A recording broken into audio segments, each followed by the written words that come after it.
Good evening, ladies and gentlemen, and welcome to this week's Surge Online. Thanks for joining us online tonight. This evening, Jordan is going to be providing us with a little talk in a little while. That's going to be good. All about risk. Alright, but first, we've got Laura doing the game this week. It's very interesting, so here she is. Surge, I'm back. And this week, we're going to be doing a challenge. Yes, I do have a pair of tights on my head. This is a ball in one of the legs. Don't know what to do with this leg, so it's going to just flop around. Now, the challenge this week, should you choose to accept it, you see here I have a line of various bottles, varying degrees of sizes, and most of them filled with water. Now, the aim of the game is to use your head, don't touch the thing that's on the end of the head, but the aim of the game is to knock over said bottles on their bottoms, well not the bottoms, their sides, because that would be defeating the object, and in as quick a time as possible. Now, I have only have a very small go at this, so it's probably going to take me a while. However, I'm going to start a stopwatch in a moment. Come on now. It actually keeps your head quite nice and warm. I might do this more often. I can't get this thing to work. Come on, timer. Oh dear. Come along. Right. On my marks. Get set. Go. Now, there must be a tactic to doing this. I've got one. Okay.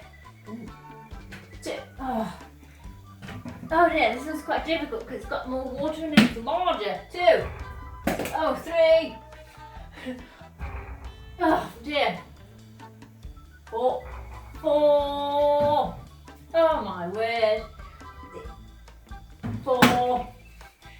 5. 6. I mean, some of these are just random casualties because I'm not even going for them ones. This one, that one there.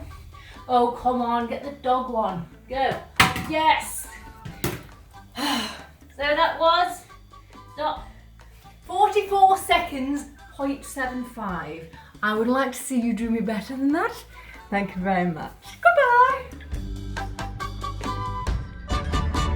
So hey guys, I hope you're doing okay. It's really good to be back with you guys again. So today I am in a bit of a weird location. I'm actually sending this to you from Scotland, and behind me is a famous loch called Loch Lomond. And I just wanted to jump on here and talk to you about taking risks. How many of you guys know that sometimes in life we've got to get outside of our comfort zones? We've got to go and take some risks. I once asked this question with a group of kids, and I asked them, hey guys, like, what risks have you taken? And one kid came up to me and he said, well, I once did a risk, right? And I decided to go home, he lived on a farm, and jump in like the digger like bit of the digger, and ask my dad to drive along with me. And my dad drove along with me for quite a while, and it was really, really, really amazing. And I was like, dude, that's like a bit of a crazy risk. But that's not the risk I'm talking about today. I'm talking about a risk like going on a roller coaster for the first time, even though you're scared, and then enjoying it. For me, for example, when I was a kid, I went on Oblivion at Alton Towers, right? And this ride was a little bit scary, and it looked quite scary because it basically takes you up, goes around, and then it holds you at like a 45-degree angle before letting you go, and you rush into like a hole in the floor, and it looks really scary. But you know what? By taking that risk and going on that ride, I realized that actually I quite like roller coasters. See, getting outside of our comfort zone is so important, especially when it comes to faith. See, in faith, we often hear of this concept of taking a leap of faith. See, while I've been in Scotland, me and a friend, we went to this waterfall, right? And we were walking through the river across all these rocks and stuff. And there was quite a big boulder, quite a big rock. And I decided to like try and get over the river and climb up this big rock. Anyway, successfully navigated my way across the river over onto this rock. But I had to like cross over this mini waterfall. And on the way back, I realized that it was a lot easier to jump over than jump back. And basically what what I jumped off was like a tiny little ridge like this big.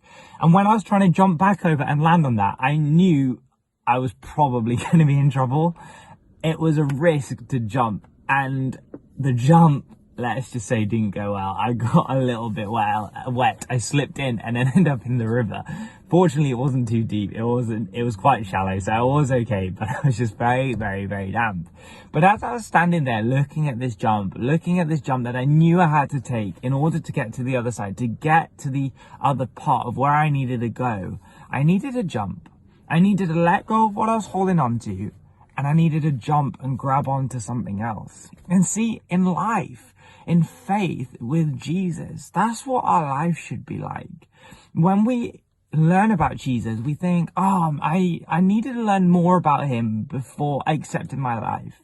Before I let him come into my life, I need to be a certain person or behave in a certain way before I can connect with him, before I can let him into my life. But actually, when we do that, we're actually holding on to rocks. We're holding on to things which stops us getting to him. See, the Bible says that the only way to Jesus is through faith. And faith is basically something that cannot be defined. It cannot be described. It is literally a leap.